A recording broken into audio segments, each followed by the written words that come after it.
एक बार गौतम बुद्ध अपने शिष्यों के साथ किसी छोटे से गांव में पहुंचे थे। उस गांव में एक गरीब किसान रहता था। उसकी मेहनत और ईमानदारी चर्चा में थी, लेकिन उसी दिन उसका बैल अचानक बीमार पड़ गया और किसान को भावुक चिंता ने घेर लिया। बैल ही उसका जीवन यापन का साधन था और उसकी हालत देखकर किसान ने तय किया कि पहले वह उसे ठीक करवाएगा, फिर बुद्ध का उपदेश सुनने आएगा, भले ही आयोजन में उसका स्वयं योगदान था।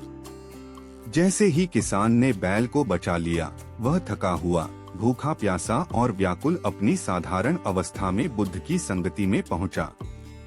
बुद्ध ने उसकी हालत देख मुस्कान से पूछा, तुम क्यों दग्ध और थके लग रहे हो? किसान ने हाथ जोड़कर विनम्र भाव से कहा कि उसने तो बस अपने प्रिय बैल को बचाया और उपदेश सुनने की इच्छा हमेशा बनी रहेगी।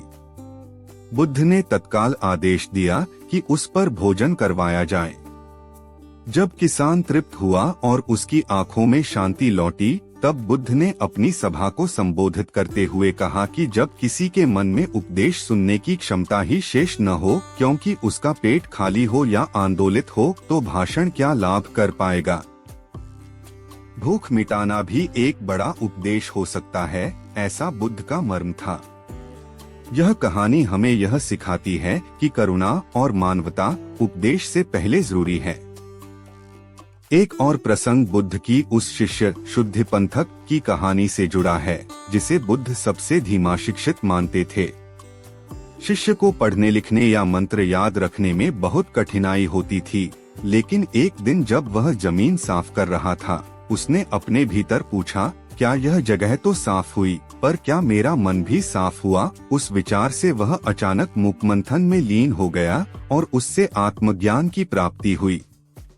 यह कथा बताती है कि बुद्धि केवल अध्ययन या स्मृति से नहीं, बल्कि आंतरिक जागरूकता से आती है और आत्मबोध का मार्ग भी संभव है, चाहे बाहरी रूप से कोई मूर्ख ही क्यों न दिखे। इन दोनों कहानियों में एक समांतर संदेश स्पष्ट होता है। बुद्ध मूर्खता को डायरेक्ट उपदेश से नहीं, बल्कि उपयुक्त समय और आवश्यकता के अनुसार संवेदनशीलता से दूर करते थे। किसी को बताना कि तुम मूर्ख हो या तुम्हें शिक्षा की जरूरत है, अक्सर व्यर्थ ही होता है, जैसे भूखे को उपदेश देना। और कई बार प्रेम से किया गया व्यवहार ही सच्ची शिक्षा होता है। यदि हम इन कथाओं को एक संदर्भ में जोड़े, तो यह समझ आता है कि बुद्ध ने भारतीय कहावत मूर्ख को उपदेश देना को चुनौती के रूप में नहीं, बल्कि उसे अवसर मानकर संबोधित किया।